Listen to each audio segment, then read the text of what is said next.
everybody, I'm Brandon. Today I'm about to do another video for Most Amazing Top 10. This one right here is titled Top 10 Scary Stories That Are Real Part 2. Y'all requested it, don't trip you not. Got you. Whoo, that low-key rhyme. Top 10 Scary blah blah blah Part 2. Y'all requested it. Don't trip a nigga. Got you. Anyway, I love Most Amazing Top 10. Shout out to their channel. Their channel is extremely entertaining. Y'all love them. I love them. I'm ready to watch this. I'm low-key in the clouds. It's not even low-key. I'm in the clouds right now.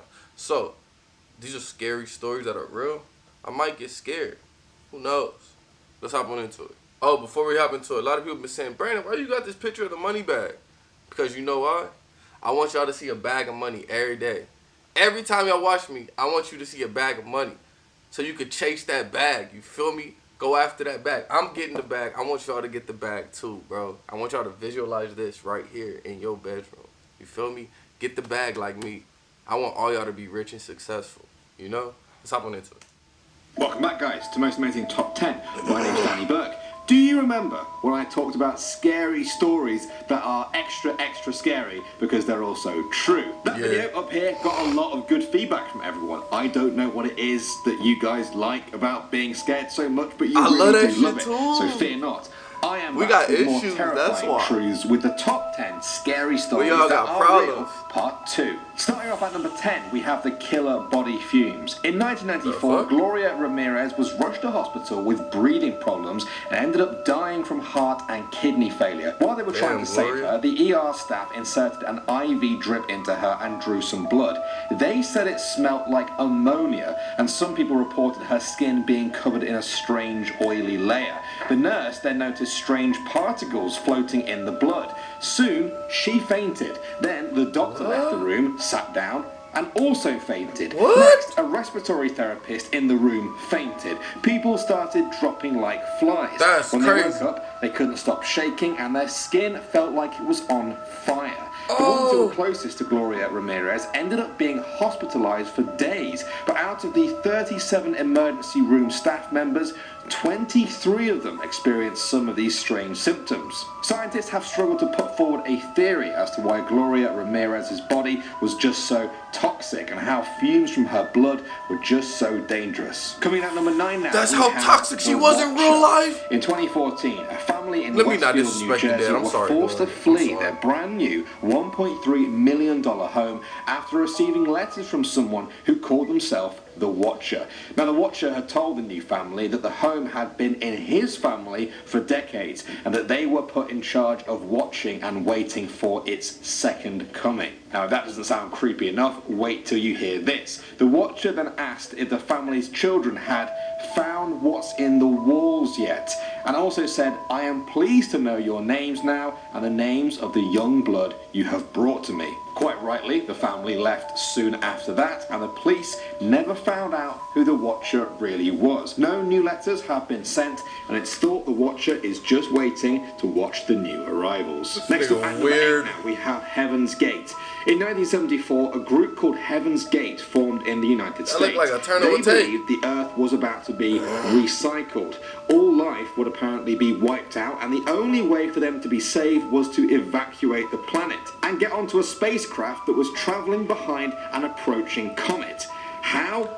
By committing mass suicide. This UFO would then apparently take their souls to a level of existence above human. On March 26, 1997, their bodies were found at a rented California ranch.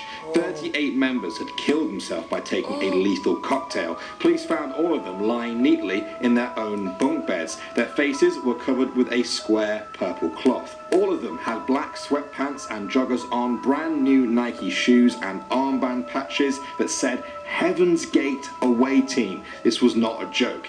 Tapes that they had recorded before the mass suicide can be found on YouTube right now. Coming in at number 7, we have Facebook from Beyond the Grave. In 2014, Reddit user Nate shared a very chilling story.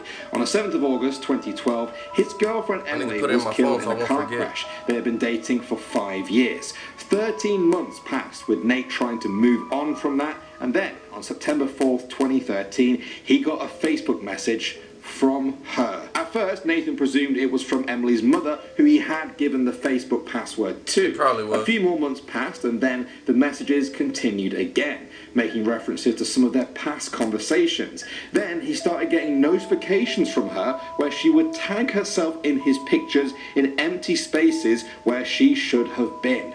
No matter how many times he changed the password, the messages just kept coming. Eventually, she started to say she was cold, really cold. She was freezing and didn't know what was happening to her. To this day, Nathan still doesn't know if this was some sort of sick joke or a chilling message from beyond the grave. It gave me chills. At number 6 now, we have Joseph Metheny. Before our story even begins, Joseph had already killed 10 people in a number of different grisly ways. The victims were usually crack cocaine addicts or prostitutes that he would hack to death with an axe under a bridge. One witness, who was just fishing nearby, got beaten to death with a steel pipe simply for just seeing a murder take place. Joseph was still not caught, and so he opened his own burger stand, like you do. Now, whenever he killed a new prostitute, he would use the meat in his burgers that he would sell to people. When he was eventually caught and arrested, Metheny told police, "I would also sell real roast beef and pork sandwiches. They were very good. The human body taste was very similar to pork. If you mix it together, no one can tell the difference." Next up, at number 5 now, we have the Cellphone Stalker. In 2007, a family in Washington state started getting unwelcome calls on their phones. Throughout the night, the calls threatened to kill their children, the grandparents, and the pets, and creepily, they would also get voicemails of their own private conversations, and even one where they were talking to a police detective about this whole thing. Disturbingly, when the phone call's origins were traced, they seemed to come from the family's own phones, even when they were switched off. Their phone company said this should not be possible. At one point, even the neighbor got a call. She was apparently slicing limes in her kitchen when the stalker called and said he preferred lemons. No matter how many times they changed their phones, the calls just kept coming. The stalker was never caught, and in the end, the family said if they go a day without a call, that's a good day. That is so creepy. Moving on to the number 4 spot now, we have like the girl in the box. In 1977, 20-year-old Colleen Stan was kidnapped while hitchhiking from her home in Oregon. Her captors, Cameron and Janice Hooker, took her to the Californian hills and kept her in a sort of coffin-like box. Colleen would often spend 23 hours in this box at a time, only being allowed out to be beaten, raped, and tortured. This went on for 7 years, from 1977 until 1984. At that point, Janice Hooker, one of the captors, finally went to the police and told them everything. Colleen was rescued, reunited with her family, and underwent a lot of therapy to try and live a normal life again. I'm amazed that anyone could do that after spending 7 years locked in a coffin for sometimes 23 hours a day. Next up at number 3, we have the Hinte of Chi Factor murder. In 1922, an entire family living at the Hinte of Chi Factor farm in Germany were killed by wounds from a pickaxe. The parents, widowed daughter, her children, and even the housekeeper were all found dead. 4 of them were in the barn and 2 of them were in their beds. Here's the really creepy thing. The murderer apparently continued to live at the farm with the family's dead bodies there for some time afterwards. Police knew this because when they arrived, the animals were still being fed. Neighbors apparently saw smoke coming from the chimney, and also the dog was tied up outside the barn. It gets even creepier. Before their murders, the family had reported hearing footsteps in the attic, seeing footprints in the snow that led from the woods to the house, but not back the other way. And they also saw claw marks on the door of the tool shed where they kept the pickaxe that was used to kill them. The crime was never solved. Coming in at number 2 now, we have The Waking Dead. This story comes from Honduras, where a girl called Nacy Perez went into a panic attack after hearing gunshots.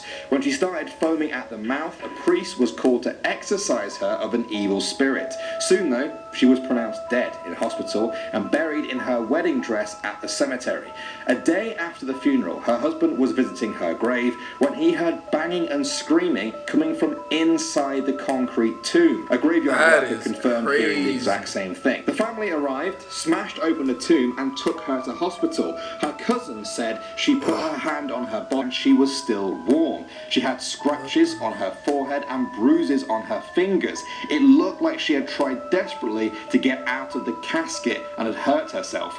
She was pronounced dead again at the hospital and buried for a second time. That's probably Some people say she didn't die. actually die the first time and instead might have woken up inside the coffin and died from lack of oxygen. That's what I'm And thinking. finally now, at number one, That's we the have worst way to Rodney die. Alcala. This man is a convicted rapist and serial killer who has been sentenced to death for the murder of 5 women between 1978 and 1979. The scary thing is, it's thought he could have killed as many as 50. Right in the middle of this killing spree, Rodney Alcala was accepted as a contestant on the dating game TV show where men compete for a date with a bachelorette. In the TV footage, it's incredibly disturbing to see this man flirting with women as he had just killed 2 women recently. I'm called the Banana, and I look really good. Not long after, Rodney Alcala would go on to kill 2 more women. Horrifyingly, he actually beat the other contestants. The only sliver of light in this dark story is the fact that the woman that he won the date with eventually refused to go on the date with him because she found him creepy. I hope someone studied her superhuman senses because that woman was on the ball. Well guys, what... Bro, this video was fire. Thank y'all so much for requesting it. This is crazy. Yeah, some of these killers, man... These stories were creepy as fuck. I'm low-key creeped out. I'm in the clouds, so like, I don't know. It's kind of creepy, man. Great video, though. Let me know what y'all thought down in the comments. It's cold. Don't forget to like, comment, subscribe. See y'all next time. Peace.